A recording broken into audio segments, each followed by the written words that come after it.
Saya baru lihat tadi ada lebih 12.000 hater maki-maki saya karena saya baca hadis ini di Twitter. Saya lihat udah sampai 12.000 yang maki-maki. Semenjak nggak ada almarhum Tengku Zulkarnain, gue jadi sasaran kayaknya. Biasanya kita berdua kan yang dimaki-maki di Twitter kan. Kalau nggak maki-maki saya, maki-maki Ustaz Tengku. Ustaz Tengku nggak ada, kita jadinya. Ya Allah ya Rabbi. Itu yang terbaru tuh. Saya baca hadis. Hubbul Arabin li thalasin, kata Nabi. Cintai Arab karena 3. Hadis Nabi. Apa kata Nabi? Enggak neko-neko, enggak aneh-aneh.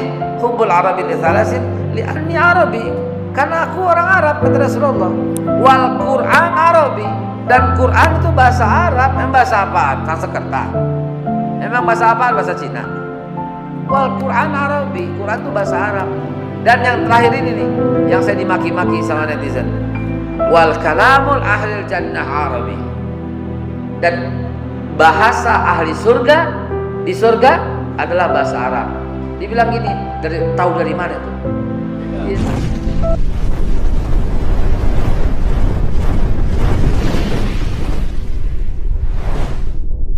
Hadirin, mari kita lanjutkan. Islam sudah masuk ke Indonesia ya. Kita cerita dari beberapa hal, buku, kitab yang saya baca, dan dihubungkan dengan perjalanan yang Allah takdirkan. Ini sering banget jalan keluar kota dan melihat para artefak-artefak dan menghubungkan dengan keadaan. Itulah bahasan kita. Bismillahirrahmanirrahim. Bismillahirrahmanirrahim. La yadurru ma'asmihi syai'un fil ardi wala fis sama'i wa huwas sami'ul alim. Bismillahi tawakkaltu ala Allah, la haula wala quwwata illa billah. Bismillah rabbi Allah hasbi Allah tawakkaltu ala Allah, ya tasamtu billah fawatu amri ila Allah masya Allah la quwwata illa billah. Bismillahi. Assalamualaikum warahmatullahi wabarakatuh. Bismillah walhamdulillah wal khairu wasyarru bi masyiatillah. Bismillah azallah, bismillah jalallah, bismillah tahasarna billah, bismillah tawakkalna billah. Wassalatu wassalamu ala rasulillah sayyidina Muhammad ibn Abdillah wa ala alihi wa sahbihi wa mawalah. Amma ba'du. Hadirin yang diberkahi Allah Subhanahu wa taala, usikum wa nafsi bitaqwallah. Saya berwasiat untuk diri saya dan semua jamaah dan semua yang hadir dan semua yang dengar, takwalah kepada Allah Subhanahu wa taala. Karena pasti Allah kasih jalan keluar atas segala persoalan-persoalan hidup. Pasti. Demi Allah pasti. Lebih pasti daripada ini saya lepas jatuh. Lebih pasti firman Allah daripada ini. Harus sampai ke situ keyakinannya. 1 tambah 1 sama dengan 2. Pasti enggak. Lebih pasti Allah daripada 1 tambah 1 sama dengan 2. Wa may yattaqillah yaj'al lahu makhraja. Allah kasih jalan keluar dalam segala persoalan hidup. Detik ini juga saudaraku, sadarilah apa gunanya kesombongan. Jangan sampai bersandar dengan kepintaran. Mudah bagi Allah untuk mencabut kepintaran itu. Jangan pula bersandar dengan pangkat yang tinggi. Mudah bagi Allah untuk mencopot pangkat itu. Jangan pula bersandar dengan kekayaan. Mudah bagi Allah, kekayaanmu tiada harga. Hanya selembar kulit pisang misalnya. Injak kulit pisang, licin, jatuh, jungkir balik, stroke, nauzubillah, enggak berguna. 1 triliun, 2 triliun, harta hutang 6.000 triliun enggak berguna. Nyerempet dikit dah tuh. Enggak ada guna sama sekali. Jangan pula bersandar dengan pangkat, dengan jabatan. Mudah bagi Allah untuk mencopot. Andai kita ahli takwa enggak bakal pernah menerima kesusahan dan kesulitan, enggak akan bakal. Ahli takwa dilindungi oleh Allah Subhanahu wa taala. Ahli takwa adalah perisai-perisai peredam murka Allah. Ahli takwa inilah yang membuat Indonesia menjadi berjaya dan kembali berjaya dan terus berjaya. Kalau lihat kehidupan orang Jakarta, mungkin nafsi-nafsi. Tapi saya yang keluar masuk daerah, kemarin mendarat di Pekanbaru, dari Pekanbaru masuk ke Siak Sri Indrapura, makasih ya. Kemudian masuk lagi 5 jam ke kampung. Heran tuh ada aja yang ngundang. Ya, 5 jam masuk lagi ke kampung. Dengan kiri kanan semua pohon sawit. Tibalah saya di sana berceramah, kemudian pindah lagi ke kota yang lain. di seluruh pedalaman Pekanbaru sampai ke, aduh saya juga nggak sebut lagi namanya, tol lirik atau apa itu, atau apa lagi, apa sih namanya itu kemarin, Kampar, bukan apa lagi itu Pak, setelah Siak itu Indragiri, apa lagi itu, nggak tahu lah. Ada 8 masjid apa yang mengundang, dikumpulkan di sana. Itu apa namanya, mereka adalah peredam murka Allah gitu loh. Masjid penuh beludak. Saya bawa buku hadiah, saya nggak enak jualnya, dan memang nggak dijual. Saya bilang terserah deh, mau tahu berapa yang bayar? Satu buku dibayar berapa? 1 juta rupiah. 1 juta dibayar. Saya bilang terserah panitia deh, saya kasih panitia deh, terserah panitia mau. Ini saya hibahkan, saya nggak jual deh buat orang kampung sini. Silakan Bapak Ibu sekalian, kata panitianya, mau menyumbang, kasih hadiahnya buku. Nyumbang, sampai habis itu buku, berebut nyumbang 1 juta dapat hadiah buku, berebut habis. Ya Allah ya Rabbi, padahal mereka adalah petani biasa. Malu nggak Pak? Malu nggak? Ke masjid bawa cepek aja ribetnya setengah mati. Ini nih yang bilang, yang membuat Indonesia berjaya tuh gara-gara mereka. Nggak sayang-sayang dengan ilmu. Memang nggak pantas sih untuk dijual. Dan saya juga nggak pernah akan masukin ke toko buku, karena yang akan menikmati hanyalah orang-orang kota, Gramedia, Gunung Agung dan sebagainya. Sampai emang nih ke Kampar nggak sampai, kalau nggak begini sampai ke Siak nggak sampai ke Lirik, Rantau, Ramba, Dumai, Rengat nggak sampai. Dengan begini sampai. Setiap diundang gue bawa buku, bagiin. Kalau orang Jakarta jangan dibagiin dong, berat banget, pego aja beratnya setengah mati juga gimana. Ya Allah ya Rabb, mereka luar biasa. Hujan, badai, datang, lepek ke masjid, ujung kepala, ujung kaki lepek ke masjid, tetap datang. Saya sampai nggak bisa ceramah, nangis aja ngeliatin dia. Kenapa? Jakarta hujan dikit nggak datang. Jangankan hujan Pak, mendung nggak datang. Sampai pegang kepala ibunya, gue banget kata ibu itu, gue banget gitu ya, pakai payung ibu ya. Subhanallah, ini indahnya luar biasa gitu di kampung. Sebelumnya ke Cianjur, dekat Cianjur, ke Pekanbaru, istirahat ini. Ini gara-gara Itihad, saya bilang Selasa gue pulang dulu Itihad, karena besok berangkat lagi ke Jambi. Padahal tinggal 3 jam lagi tuh dari Pekanbaru paling ujung masuk ke Muara Tebo di Jambi, tinggal 3 jam lagi. Ustaz, tinggal 3 jam sampai Jambi. Istirahat di Jambi, besok ceramah lagi di beberapa masjid di Jambi. Saya bilang ini Selasa, pulang dulu, ada Itihad. Masya Allah. Sallu ala Nabi Muhammad. Ustaz, ngapain beli tiket ke Jakarta beli tiket lagi Jambi, ngapain? Tinggal 3 jam sampai Jambi. Enggak. Apa? Itihad ya. Kangen sama antum semua. Ya Rabb, bismillah.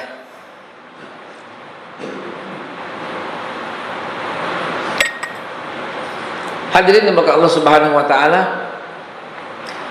Tukang bubur sebelumnya.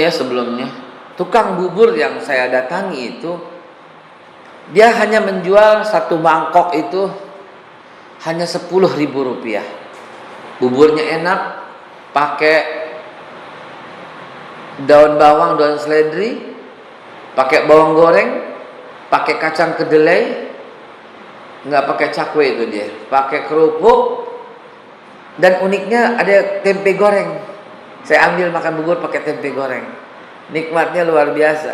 Saya bayar satunya cuma 10.000. Saya bingung ambil untung dari mana. Di Jakarta mana ada bubur begitu 10.000. Air putih hangat di Solaria 7.000. Benar apa tidak? 5.000 apa 7.000 itu ya? Di warung Padang teh udah 4.000 ya, teh. Nah ini 10.000, dikasih minumnya teh hangat lagi. Ya Allah, saya bilang, Pak, Bapak nggak rugi nih? Naikin Pak 15.000. Dengerin jawabnya ya. Ini manusia yang bisa meredam murkanya Allah, saya bilang.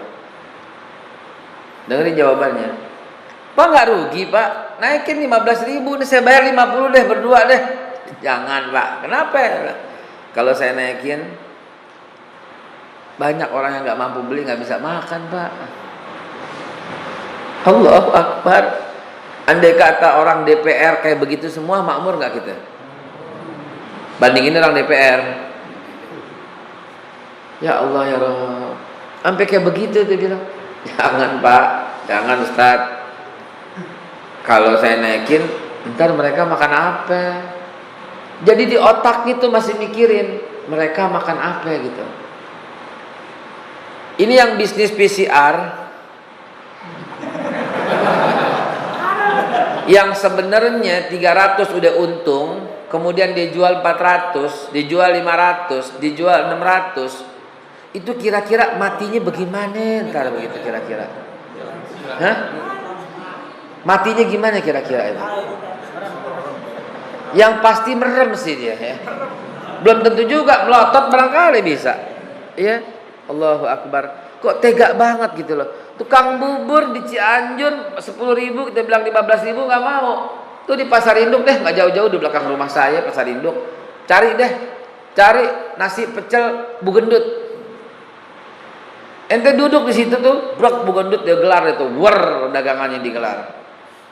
Ambil itu kuli-kuli yang di atas truk tuh pada turun semua pada makan itu. Ada yang makan nasi sama pecel, sama ayam, sama bakwan, sama peye atau apa segala macam. Ketawa aja terkekeh-kekeh tuh Bugendut. Berapa Bugendut? 15.000. Berapa Bugendut? 10.000. Ya Allah, saya bilang penasaran Bu, bagaimana sih? Ibu enggak rugi nih? Oh enggak, dibilang. Kenapa enggak rugi? Kalau saya naikin, ntar kuli-kuli pada enggak makan, kesian Pak. Gitu. Nah orang-orang yang seperti ini nih meredam murka Allah. Bapak tahu tadi kepotong cerita tukang bubur, dia punya anak 3, dua-duanya S2 dan udah selesai, dan satu lagi fakultas kedokteran, yang satu baru pangkatnya di kapten di kepolisian. Dari mana biaya itu? Nggak ngerti Pak, Allah yang kasih Pak. Dan Bu Gedut anaknya 9 dan 9-9-nya sarjana. 9-9-nya sarjana. Dan kalau masih dagang, kalau saya nggak dagang, kesian mereka tuh nggak makan. Anak-anaknya kasih. Yang penting saya dagang. Kalau saya nggak dagang itu kesian orangnya. Coba lihat. Maka saya bilang di daerah itu, ini sebagai oleh-oleh ya, ini betul-betul mampu sebagai orang-orang yang meredam murka Allah. Nggak kayak orang Jakarta, Ji. Kalau kayak orang Jakarta mah ya Allah udah kelebu di negeri. Benar serius. Kalau mentalnya para penjual PCR habis di negeri, yakin kan? Allahu Akbar, ya Allah ya Rabbi. Hadirin dimulakan Allah Subhanahu wa taala, begitulah awal mula Islam datang. Dan ternyata ada sisa-sisanya. Ada bekas-bekasnya. Itulah yang Al-Fakir temui di daerah-daerah. Mereka adalah sisa-sisanya. Mereka orang yang mencari hidayah dalam perjalanan menuju Wangseng. Apa Wangseng? Ada seng-sengnya gitu. Daerah itu ngelewatin apa namanya, lewat Siak Sri Indrapura, lewat lagi gitu ya, 4 jam 5 jam ya. Ciseeng Bogor Ji, ya Allah Ciseeng katanya. Ciseeng mah Parung, ya Allah Jendra Ciseeng. Ciseeng mah Parung, ya Bogor belah sono ya. Bogor setengah itu namanya. Hadirin, jadi pada waktu itu ini ada hubungannya dengan masuknya Islam ya. Ketika saya berada di tengah-tengah kebun sawit, ya, di tengah-tengah kebun sawit, lapar mulai menusuk gitu ya. Mau ke kota akan ketemu sekitar 3 jam lagi. Akhirnya kami udah deh kita cari sarapan, kita cari makanan dulu sedikit gitu ya, cari makanan dulu sedikit buat ganjel. Cari makanan lah, berhentilah kami di sebuah tempat yang kiri kanannya kebun sawit semua. Dia cuma satu buat orang pemberhentian. Apa yang saya harus ceritakan kepada jamaah sekalian? Begitu kami turun di mobil, ibunya itu hampir pingsan, menangis dan meluk. Bilang apaan? Mimpi apa saya? Kok didatengin Ustaz Haikal begitu? Bukan saya sok top, bukan saya sok terkenal. Nauzubillah summa nauzubillah, bukan. Betapa dahsyatnya sosial media. dan betapa kita mesti hati-hati dalam berbicara. Menambah kehati-hatian kami Al-Fakir dalam berbicara, karena ibu-ibu itu menangis, memeluk. Udah tua, jangan dibayangin anak muda ngapa kalau peluk. Allah, nenek-nenek yang peluk, nenek-nenek. Di situ saya merasa menyesal. Ya mestinya ya jangan kalau nenek-nenek ngapa ya. Nenek-nenek sampai nangis dia dan meluk. Saya bilang, ya Allah, dia bilang mimpi apa saya. Dia panggil lakinya keluar, dia panggil anaknya keluar. Dia nggak layanin tuh, kita foto aja nggak layanin. Atau sama semua keluarganya. Saya, ya Allah, saya bilang dahsyat banget sosial media. Dan ini adalah orang yang memanfaatkan sosial media untuk ketakwaannya.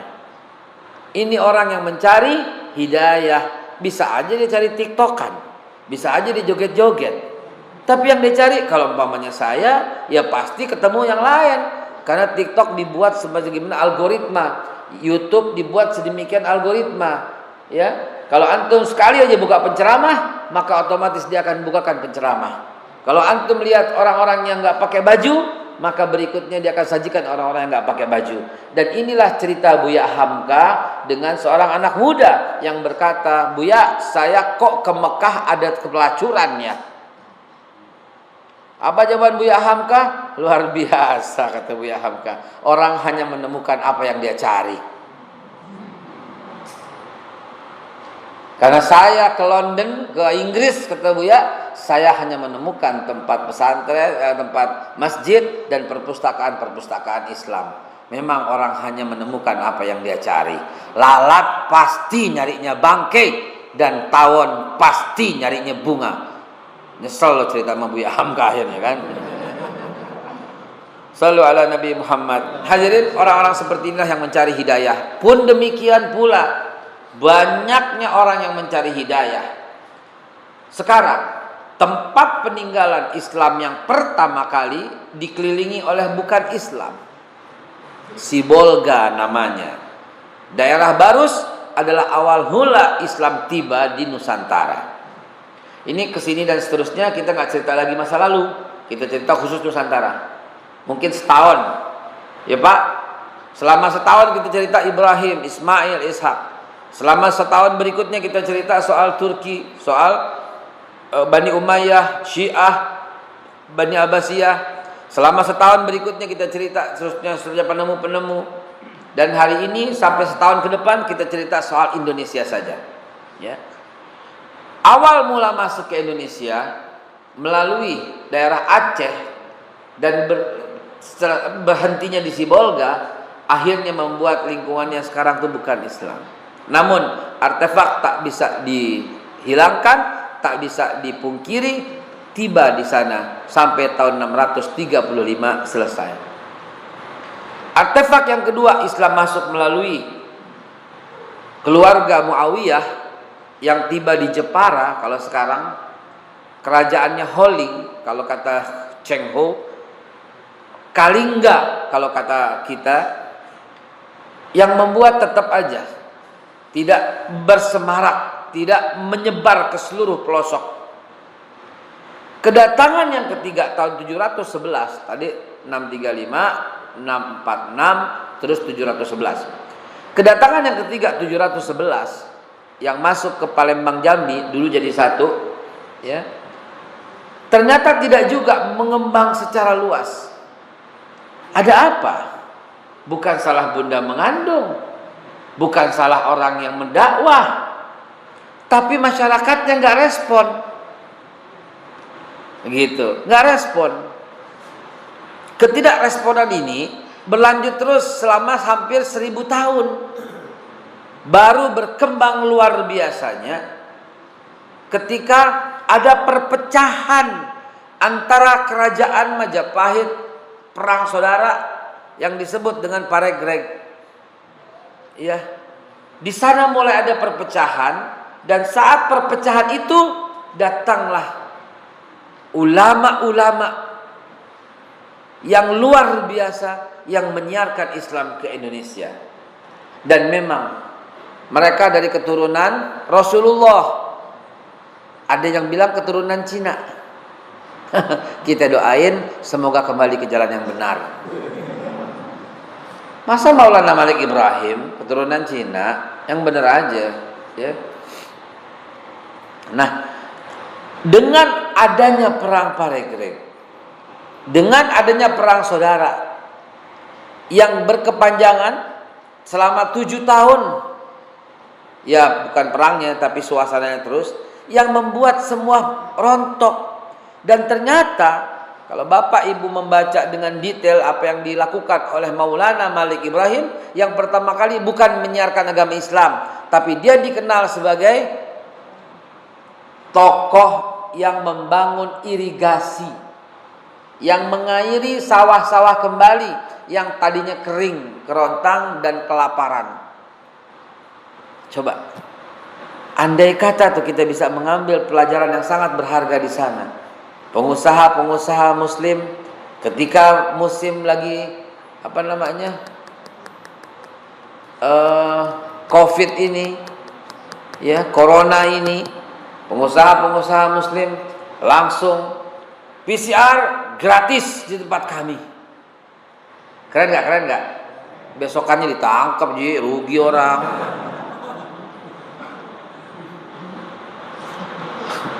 Coba kalau pengusaha muslim itu kompak kayak begitu.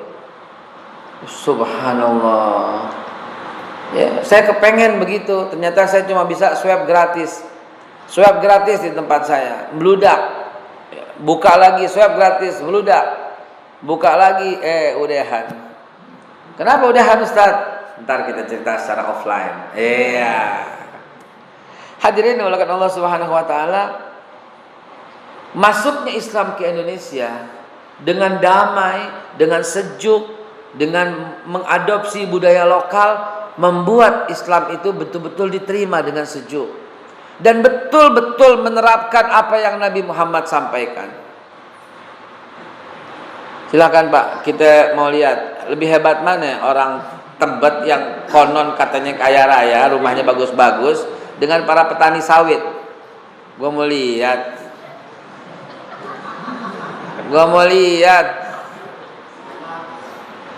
Mbak Indra, udah saya training, jangan pergi di depan orang yang diam, yang nggak ngasih, sampai dia malu,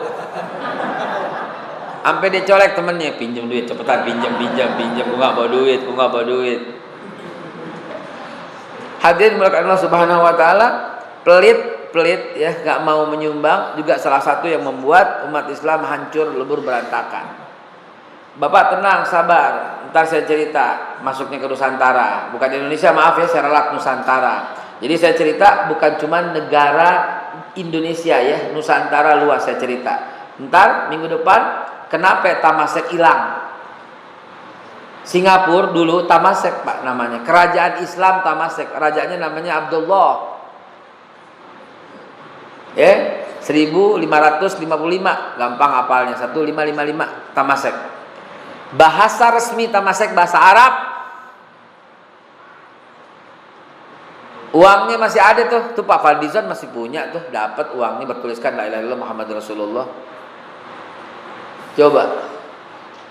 Sekarang habis sama Lee Kuan Yew. Filipina itu kerajaan Islam Mindanao, Pak.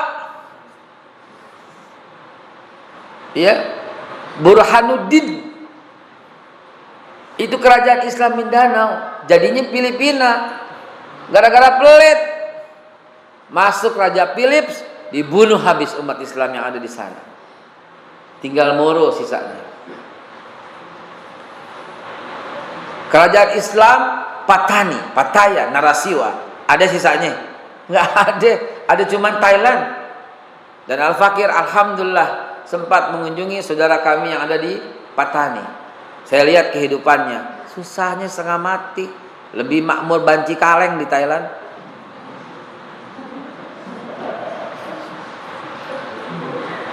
Sedih Pak, Patani hilang Pak, nggak ada Pak negeri itu sekarang. Kerajaan Islam Champa ini sangat top, markotop. Kerajaan Islam Champa sangat hebat. Sampai-sampai datang ke Indonesia tuh untuk menyiarkan bantu Islam tuh, namanya Syekh Kuro. Itu kerajaan Islam Campa. Sekarang mana? Habis Pak, tinggal apa? Kamboja sisanya. Subhanallah. Suku asli yang ada di Myanmar itu kerajaan Islam Rohingya. Sekarang habis dibunuh, diuber-uber, coba lihat. Ya Rob, di tahun 800-900 kalau kita buka sejarah, suku asli, penduduk asli Amerika siapa? Suku apa? Suku Indian. Ada nggak foto-foto suku Indian zaman dulu di museum-museum Amerika? Ada? Datang ke sana lihat, semuanya wanita berbusana muslimah, jilbab. Suku Indian Cherokee merah beragama Islam. Dia punya ratu yang paling tinggi, namanya Aminah. Coba lihat. Sekarang datang Columbus, habis dibunuhin orang Islam di sana. Saudara sekalian, hati-hati. Waspadalah terhadap orang yang suka pecah belah Islam di Indonesia. Mereka nggak sadar sedang dijadikan alat untuk menghabisi Islam di Indonesia. Negara-negara yang saya sebutkan tadi, kerajaan-kerajaan yang saya sebutkan tadi, dulunya ada, terus sekarang tidak ada. Gara-gara apaan? Satu, pelit. Yang kedua, mereka nggak akur, saling mengklaim saya yang paling benar, menuduh saudaranya salah, dan lebih menjadi antek orang-orang pendatang. Dan rela mengatain saudaranya kafir, rela mengatain saudaranya bid'ah, rela mengatain saudaranya pengikut togut. Apa ini semua coba? Togut, bid'ah, kafir, rela dia begitu, bayangin. Dia nggak sadar, dia lagi dikipasin terus di bawah, lagi dikipasin terus agar pecah berantakan. Suriah, begini awalnya persis. Ini bilang bid'ah, ini bilang sunnah, ini bilang syiah. Akhirnya lihat, takbir, perang, berantem pakai sama-sama kalimat takbir, tapi rela ngebom orang lain. Coba lihat. Apa nggak ambil pelajaran kita begini? Inna lillahi wa inna ilaihi raji'un. Cukup sudah semua. Ayuhan nas, inna khalaqnakum min dzakari wa untha wa ja'alnakum syu'uban wa qabailan lita'arafu inna akramakum 'indallahi atqakum. Hai manusia, aku kata Allah yang menjadikan kalian dari laki-laki dan perempuan, wa ja'alnakum syu'uban wa qabailan, dan kami yang jadikan kalian bersuku-suku dan berbangsa-bangsa. Allah yang punya gawe itu. Untuk apa Allah jadikan bersuku-suku berbangsa-bangsa? Li ta'arafu, untuk saling ta'aruf. Ayat yang lain, maka fa'tasimu bihablillahi jami'an, maka bersatu padulah, jangan bercerai-berai. Jangan bercerai-berai. Bineka Tunggal Ika, walaupun berbeda tetap satu. Kepak saya persatuan, bukan kebinekaan. Saya persatuan. Kalau kebinekaan, perbedaan. Kalau persatuan, satuan. Kepakkan sayap persatuanmu, jangan kepakkan sayap kebinekaanmu. Berbeda-beda akhirnya kita. Udah tahu berbeda-beda, maka bersatulah. Lita'arafu, buat saling kenal, buat saling sayang. Wala tabaghadu, wala tahasadu, wala tadabaru. Wa kunu ibadallahi ikhwana. Saling, jangan berantem, jangan saling nyinyir. Nah, perjalanan masuknya Islam ke Indonesia diawali dengan itu. Ketika mereka mendapatkan solusi atas pertaniannya oleh Maulana Malik Ibrahim alias Sunan Gresik, yang piawai sekali mengajarkan bercocok tanam. Nggak usah manggul air berkilo-kilo, nggak usah. Di tempat yang tertinggi dia buka aliran air, dia buka terus sampai mengaliri sawah-sawah mereka. Yang mendapatkan kisah itu dari Jordan, dari Petra, ya, dari kaum Ad, kaum Samud yang sisanya sekarang masih bisa kita lihat. Dahulu mereka bisa mengairi yang luar biasa. Alam tara kaifa fa'ala rabbuka bi'ad irama zatil imad allati lam yukhlaq mithluha fil bilad, dan seterusnya dan seterusnya. Luar biasa. Mereka udah punya pengairan. Gimana tuh? Datang ke sono, Itihad, go to Aqsa bareng kita. Balik lagi dah gua begitu dah. Tapi udah tutup pendaftaran. Yang paling banyak dari MRBJ yang di Pejompongan apa namanya? Al-Falah. Emang gue heran nih sama Itihad nih. Ada apa nih ya? Jadi saya cuma mau bawa 40 orang, nggak mau lebih. Kalau 40, karena kita bukan cari duit. Kalau cari duit 500 orang juga enak. Enggak, aneh aja bayar sendiri. Kita berangkat 40 orang aja. Jadi bis kecil, enak gitu. Saya tunjukin semua tempat-tempatnya.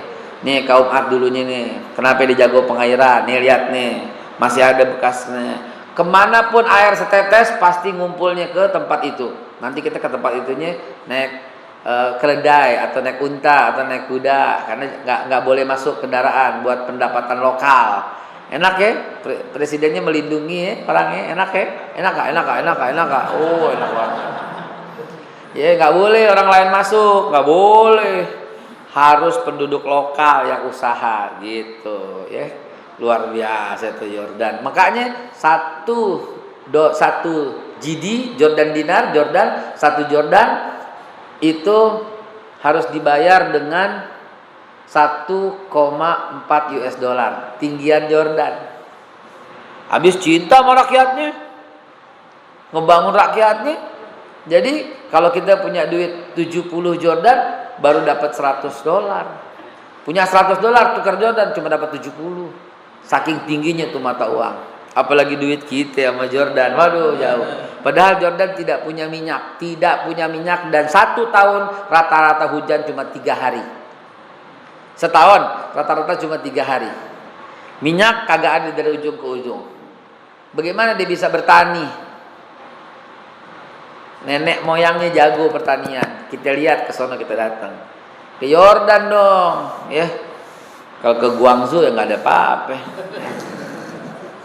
Hadirin ini dimulakan Allah Subhanahu Wa Taala. Sampai di mana tadi itu? Guangzhou. Sampai di mana? Indonesia doang namanya. Oh, pertanian. Solusinya diberikan gitu loh oleh Maulana Malik Ibrahim. Akibatnya apa? Akibatnya luar biasa. Islam betul-betul diterima. Memang Allah Subhanahu Wa Taala ajarkan demikian. Rihlah, pertukaran budaya. Allah ajarin. Kenapa Quraisy begitu dahsyat? Mana ada bangsa yang lebih dahsyat dari Quraisy, Pak? Mana ada, coba sebut. Bangsa yang segede kecamatan menguasai 2/3 dunia kalau bukan Quraisy. Siapa sih Quraisy? Ya Rasulullah. Siapa Quraisy? Ya Abu Bakar. Siapa? Ya Umar, ya Utsman, ya Ali. Semua Quraisy. Makanya sampai disebut dalam Al-Quran surat Al-Quraisy. Betapa dahsyatnya Quraisy ini. Apa dia punya prinsip? 1, rihlah. Lilafi Quraisyin ilafihim rihlah. Apa itu rihlah? Pertukaran budaya. Hasilnya apaan? Persatuan. Iya kan? Rihlatash syita'i was-saif. Orang Quraisy itu di Al-Quran diceritakan mereka suka melakukan perjalanan syita'i was-saif, baik musim dingin maupun musim panas. Kalau musim dingin tiba, mereka ke bawah, ke Yaman, ke Hadramut, ke San'a dan seterusnya. Kalau musim panas tiba, ya mereka ke atas, ke Palestina, ke Syam, ke Libanon dan seterusnya, ke atas. Rihlatash syita'i was-saif. Falyabudu rabbazal bait. Apa yang dipikirkan kemudian? Allazina atmahum min ju, lapar. Apa artinya lapar? Stabilitas ekonomi. Dari mana stabilitas ekonomi? Harus independen, harus merdeka. Gimana harus merdeka? Harus jago bercocok tanam. Bangsa kita bangsa agraris, jangan sok-sokan infrastruktur. Bangsa kita bangsa agraris. Duit yang ada gratisin tuh traktor. Duit yang ada bikin pengairan gila-gilaan. Duit yang ada, sejahterakan petani. Ini dahsyat. Atamahu minju, stabil. Sekarang garam aja mesti impor. Kesian orang Madura. Coba, garam aja impor. Kol, wortel, buah-buahan, innalillahi. Padahal at'amahum minju ini amanah. Amanah buat pemegang kekuasaan, mesti menjamin jangan ada yang lapar. Dan caranya bercocok tanam. Sampai Nabi mengajarkan apa? Perkawinan silang antar buah kurma. Antum ala bi umur dunyakum, kata Nabi. Sampai apa? Buat stabilitas. Buat stabilitas. Anggur, kurma, itu dia. Karena di sana yang numbuh itu. At'amahum minju. Saya udah pernah menulis surat kepada presiden yang saya hormati, yang saya sayang, Presiden Joko Widodo. Saya tulis surat sama beliau. Tok nyampe, tok kagak. Kalau nyampe juga tok dibaca, tok kagak gitu ya. Tulis surat. Saya udah memberikan usul ini. Saya udah tulis. Pak, gimana Pak? Saya bilang. Ya, apa namanya? Blok Barat kita pernah pro Amerika, nggak hebat. Sekarang kita pro Cina, nggak hebat, parah malah. Ya, kita pernah multi partai, nggak hebat. 3 partainya nggak hebat. Banyakin lagi, nggak hebat. Udah banyak, pakai presiden threshold lagi, parah lagi, nggak hebat. Ada satu yang belum kita contoh. Ya, ekonom udah kita contoh, mafia Berkeley udah kita contoh, jagoan Harvard udah kita contoh. Jagoan University Singapura udah kita contoh, Taiwan University of Technology kita udah contoh, anak-anak ITB udah contoh, semua anak-anak UI 4 udah, anak-anak UI udah. Satu yang belum kita contoh, Rasulullah Shallallahu Alaihi Wasallam. Ini belum kita contoh. Kapan lagi kalau bukan sekarang? Satukan. Nabi bukan cuma sidik, tablik, amanah, fatonah. Saya kalau tanya anak-anak pengajian di rumah saya, yayasan, nggak pakai kurikulum. Kalau pakai kurikulum, sebutkan sifat Nabi: sidik, tablik, amanah, fatonah. Udah, cerdas, betul, pinter. Kurikulum. Saya enggak. Saya bilang selain sidik, tablik, amanah, fatonah, apa sifat Nabi yang lain? Jadi anak-anak berpikir luas. Apa ya? Nabi bapak pemersatu, betul. Kenapa? Karena Nabi menyatukan semua suku-suku. Nabi bukan cuma menyatukan kaum Muhajirin dan Ansor. Ini pelajaran buat para guru, para ustadz yang mendengar, tolong. Jangan cuma ngajarin Nabi menyatukan kaum Ansor dan Muhajirin, ustadz, kiai, dai. Jangan. Itu cuma koma, separuh. Baca lagi nih, saya menuliskan buku meluruskan sejarah Islam, tolong dibaca nih. Ya, para guru, para ustadz tinggal ajukan nama, kita kirim gratis. Ya. Kalau tega. Ya kalau nggak tega nggak apa-apa. Kalau tega boleh kita kirim langsung. Ya, tolong nih. Nabi bukan cuman ngajarin persatuan antara kaum Ansor dan Muhajirin, bukan. Baca lagi. Nabi menyatukan suku-suku Yahudi yang ada di Madinah. Nabi menyatukan suku-suku Nasrani. Nabi menyatukan yang Majusi. Nabi menyatukan bahkan yang musyrik. Nabi bapak pemersatu dunia. Nabi bapak ekonomi dunia yang mengajarkan pertanian dan bagaimana untuk meningkatkan pertahanan keamanan. Atamu minju wa amanahum min khauf. Nggak boleh ada yang takut sehingga negara mesti dilindungi. Nabi bapak bela negara karena Rasulullah menyatakan apabila negara dalam bahaya, baik muslim maupun bukan Islam harus bersatu melindungi negara dari serangan musuh. Nabi bapak musyawarah mufakat karena tidak ada satu pun keputusan kecuali panggil musyawarah mufakat. Kalau ayat memang tidak kompromi, tapi aplikasinya berdasarkan musyawarah. Lihat perang Uhud, hasil musyawarah. Lihat Khandaq, hasil musyawarah. Semua Nabi tidak pernah mengambil sendiri pendapat kecuali dengan musyawarah mufakat. Nabi bapak politik dunia. Karena Nabi yang pertama kali membuat konstitusi 47 pasal dalam menyelenggarakan negara. Nabi eksportir pertama di dunia. Karena di usia belia 14 tahun dikenalkan barang-barang orang Quraisy keluar kota ke Syam. Dengan 200 ekor unta beliau berjalan mengenalkan barang-barang demi untuk majunya perdagangan. Nabi bapak pegadaian pertama di dunia. Kenapa? Karena semua orang Quraisy kalau keluar kota dia titip barangnya di rumah Nabi.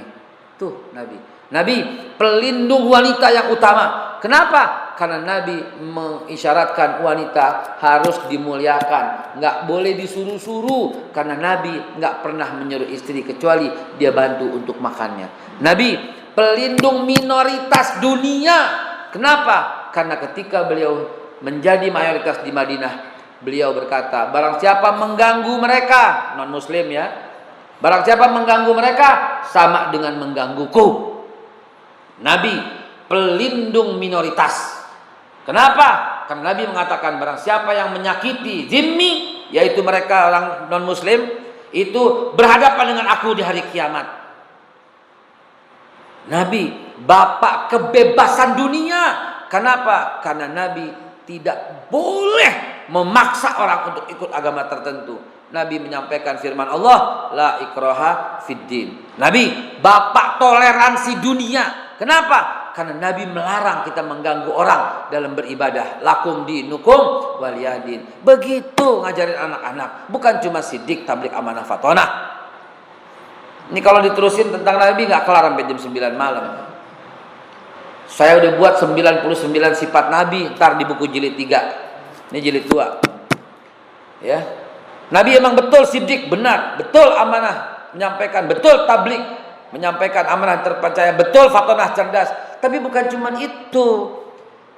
Nabi itu seorang jenderal karena dia memimpin perang. Nabi seorang presiden karena dia mengelola negara. Nabi seorang raja karena dia berhubungan dengan raja-raja di seluruh dunia. Nabi seorang ayah karena dia memiliki anak yang dijaga. Nabi seorang suami karena dia memiliki istri. Nabi seorang kakek karena dia memiliki cucu. Nabi seorang pemuda gagah. Nabi seorang pedagang. Nabi seorang sales. Nabi yang berpersatuan. Dahsyat Pak. Jadi jangan cuma sidik tablik amanah fatonah. Nah, dulu diajarkan demikian. Sekarang enggak lagi. Dulu Maulana Malik Ibrahim mengajarkan pertanian itu dengan syahadat. Sunan Bonang mengajarkan kesenian dengan jamus kalimat sodo. Dengan jimat 2 kalimat syahadat. Karena kesenian itu adalah penting, menyatukan, menguatkan. Sunan Kalijogo ngajak orang dengan seni. Dalam seninya disisipi ajaran-ajaran, jadi penuh dengan strategi. Orang sekarang bilang bid'ah, mukelo jauh. Bagaimana dibilang bid'ah? Dakwah fisabilillah khurut 3 hari dibilang apa? Sesat, nggak boleh, kafir ini, nggak boleh, neraka. Demen banget ngomong neraka. Ya Allah ya Rabbi, kayak punya elu aja surga ya. Allah mau masukin siapa kek? Suka-sukanya Allah. Tugas kita cuma ngedoain. Jangan dibilang bid'ah. Strategi kok dibilang bid'ah. Saya harus menceritakan kesuksesan saya menjatuhkan pendapat orang ini bilang bid'ah. Sombong nih Ustadz. Enggak. Dalam ta'lim kita kan belajar adab. Adab dulu belajar baru fikih. Kalau adab di atas kita enak. Lagi pula ada salah satu adab dalam ta'lim kabir lil mutakabbirina sedekah. Orang yang sombong, sombongin kali-kali. Sedekah itu. Dia bilang 3 hari itu bid'ah. Yang huruf fisabilillah nih, yang saudara-saudara kita di Jamiah Tablik, ya, dibilang bid'ah. Kenapa? Karena nggak ada di hadis cara-cara begitu. Aneh tanya sama dia, ente SD berapa tahun? 6 tahun, bid'ah. Ente SMP berapa tahun? 3 tahun, bid'ah. Lah kok bid'ah? Nggak ada di zaman Nabi metode kayak begitu. Loh ini metode sama. Sahabat-sahabat kita, walaupun saya tidak aktif di sana, tapi saya nggak rela kalau ada saudara dibilang bid'ah. Nggak rela saudara kita dibilang sesat. Mereka berdakwah dengan cara supaya istiqomah 3 hari dalam 1 bulan. Dia nggak mau urusan dunia, dia maunya duduk di masjid ngajak orang ibadah. Masa dia bilang bid'ah? Itu kan metode. Suka-suka dia lah. Dia mau 3 hari, 4 hari, 5 hari. Itu kan cuma batas minimal. Tapi dia meninggalkan istri dan anak yang terlantar. Jangan bilang bid'ahnya, bilang ini laki kurang ajar ninggalin bini terlantar. Jangan katain ajarannya, ngatain pribadinya dia ini yang nggak beres gitu loh, yang meninggalkan istri biar Allah yang jaga. Lo kira Allah tempat penitipan anak apa? Benar apa tidak? Ya kasih duit yang cukup. Ya, kalau perlu ada kendaraan, ada supir, kalau ada apa-apa bisa dibawa ke rumah sakit. Tenang, kitanya berangkat dakwah begitu gitu. Ini ya Allah, ente belum tinggalin anak-anak tuh gimana? Ada tetangga kok bisa makan di tetangga. Ya Allah ya Rabbi. Hadirin berkat Allah Subhanahu wa taala, inilah metode Wali Songo yang membuat begitu santai dan diterima Islam di seluruh pelosok Nusantara. Yang saya ceritakan tadi itu semua. Sayang beribu-ribu sayang. Satu persatu berguguran. Yang sisa cuma 3. Brunei Darussalam, Malaysia, dan Indonesia. Selebihnya, sisanya udah habis diambil sama orang. Selidik punya selidik. Bapak, Ibu nggak usah pakai banyak baca-baca buku deh. Kalau umpamanya kecapek, datang aja hari Selasa malam. Biar saya yang baca maksudnya. Iya. Kenapa narasiwa hilang? Kenapa Pattaya hilang? Kenapa Rohingya hilang? Kenapa Tamasek hilang? Kenapa Mindanao hilang? Kenapa semua hilang? Jawabannya karena mereka melupakan Al-Quran. Karena mereka sudah mulai meninggalkan Al-Quran. Karena mereka sudah mulai melupakan bahasa Arab. Bagaimana apa hubungannya? Jelas berhubungan. Jelas berhubungan. Nabi yang bilang kok. Coba lihat tuh. Saya baru lihat tadi. Ada lebih 12.000 hater maki-maki saya karena saya baca hadis ini di Twitter. Saya lihat udah sampai 12.000 yang maki-maki. Semenjak nggak ada almarhum Tengku Zulkarnain, gue jadi sasaran kayaknya. Biasanya kita berdua kan yang dimaki-maki di Twitter kan. Kalau nggak maki-maki saya, maki-maki Ustaz Tengku. Ustaz Tengku nggak ada. Kita jadinya. Ya Allah ya Rabbi. Itu yang terbaru tuh. Saya baca hadis. Hubbul Arabin li thalasin, kata Nabi. Cintai Arab karena 3. Hadis Nabi. Apa kata Nabi? Enggak neko-neko, enggak aneh-aneh. Hubbul Arabin li thalasin li anni Arabi. Karena aku orang Arab, kata Rasulullah. Wal Quran Arabi. Dan Quran itu bahasa Arab. Emang bahasa apaan? Sanskerta. Memang bahasa apaan? Bahasa Cina. Wal Quran Arabi. Quran itu bahasa Arab. Dan yang terakhir ini nih, yang saya dimaki-maki sama netizen. Wal kalamul ahlil jannah Arabi. Dan bahasa ahli surga di surga adalah bahasa Arab. Dibilang gini, tahu dari mana tuh? Ya. Dibilang tahu dari mana? Aduh elah. Kalau orang mati bisa berkomunikasi, saya tungguin tuh. Saya taruh handphone di lubang kubur, saya mau lihat. Tuhan Allah menyuruh malaikat apa? Man rabbuka. Saya mau ngomong, ngerti gak lu? Lo katain deh bahasa Arab.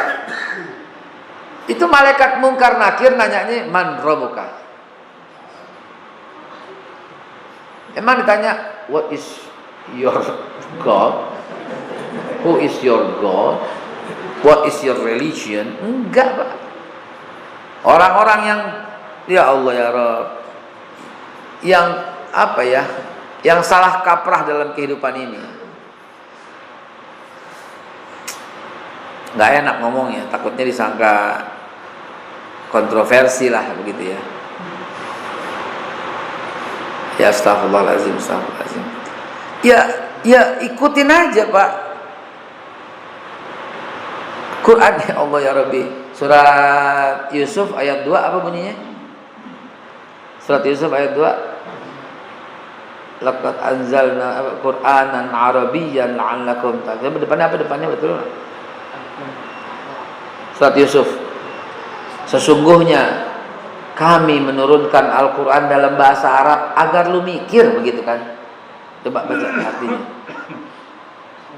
Surat Yusuf ayat 2. Bismillahirrahmanirrahim. Inna anzalnahu Qur'anan Arabiyyan la'allakum ta'qilun. Inna anzalnahu Qur'anan Arabiyyan la'allakum ta'qilun. Sesungguhnya kami menurunkannya Al-Quran itu dalam bahasa Arab agar kamu mengerti, karena nggak ada bahasa yang lebih indah struktur katanya daripada itu. Kalau lu nggak bisa, ya iman aja dah. Ya, ini kitab halaman pertamanya langsung kalimatnya la raiba fihi, nggak bakal ada sedikit pun keraguan. Wa in kuntum fi raibin mimma nazzalna ala abdina fa'tu bisuratin min mislih. Kalau nggak yakin, kalau masih ragu dengan apa yang Tuhan kepada hamba kami, buat satu surat aja. Nah, sampai ini kita cukupkan. Kita ketemu lagi 2 minggu lagi ya. Allah, mudah-mudahan Allah panjangkan umur dan 2 minggu lagi nggak ada lagi bencana di negara kita. Amin ya Allah. Ya, terhadap yang sedang ada bencana, kita doakan semoga Allah selalu memberikan kesabaran, ketabahan, dan bagi orang-orang kaya semoga Allah berikan kesadaran juga untuk menyumbang. Ya, mudah-mudahan Allah SWT luangkan ini semua. Amin ya Allah ya Rabbal Alamin. Silahkan di azan dulu. Ada penutup sedikit.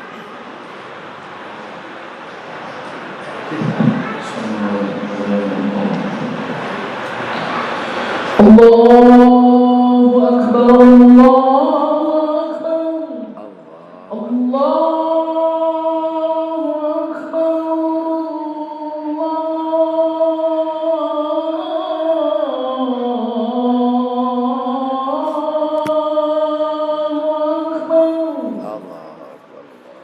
Asyhadu an la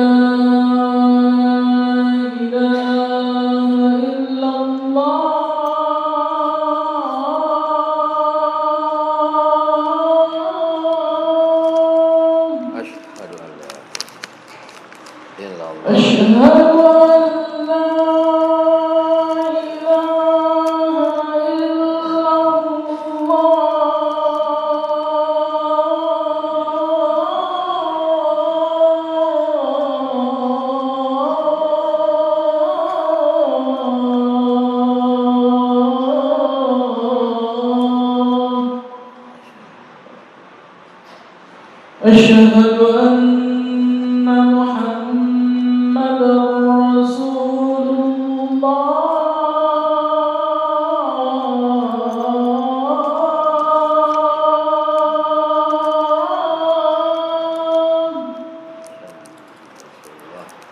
أشهد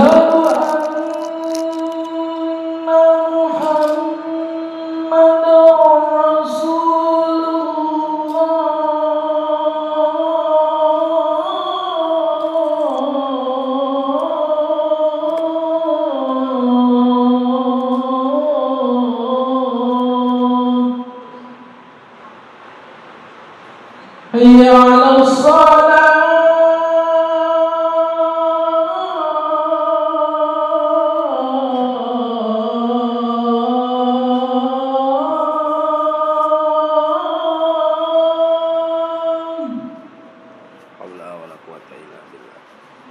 حي على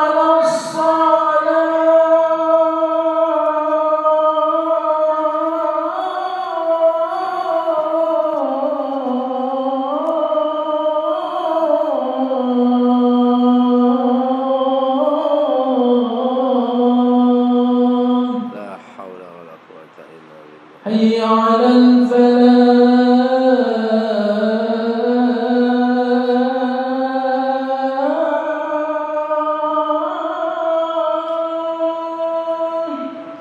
haula wala quwwata illa billah. حي على الفلاح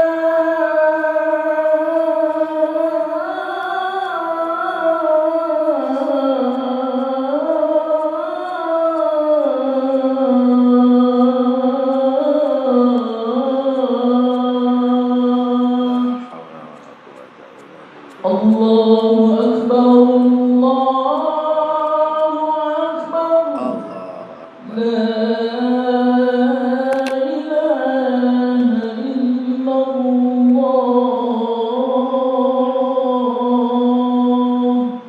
لا إله إلا الله محمد رسول الله صلى الله عليه وسلم. اللهم رب هذه الدعوة التامة والصلاة القائمة آت سيدنا محمدا الوسيلة والفضيلة والشرفة العالية الرفيعة وبعث مقام محمودا الذي وعدته إنك لا تخلف الميعاد. Hadirin dimulakan Allah Subhanahu wa taala, saya cuma sedikit closing. Insyaallah masih ada waktu untuk antum sekalian yang mau melaksanakan salat qabliyah isya. Penutupnya adalah silahkan uji coba dengan skala terkecil ini. Pelit, lihat masa depan pengajian ini akan berkurang, soft berkurang dan bubar. Perhatikan. Sebagaimana sebuah negara, sebuah kerajaan yang saya ceritakan tadi di awal semua. Silahkan uji coba. Ya. Isinya tidak menyejukkan, isinya maki-maki pemerintah, bid'ahin saudaranya, isinya jelek-jelekin agama lain, lihat. Soft berkurang dan hilang semuanya.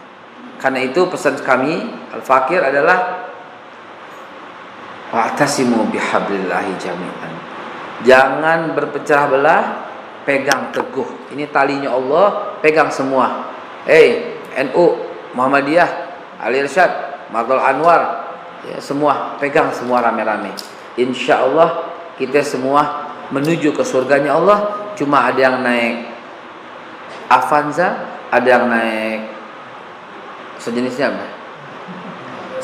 SMK nggak ada SMK lo, motor lo, ya SMK nggak ada, ya semua naik kendaraan, ya sampai Fortuner, sampai Toyota, sampai Daihatsu semuanya, insya Allah cuma dengan kendaraan yang berbeda, tapi semua menuju ke tempat yang sama, surganya Allah Subhanahu wa Ta'ala. Hadarallahu akum ajma'in, billahi taufiq wal hidayah, wassalamualaikum warahmatullahi wabarakatuh.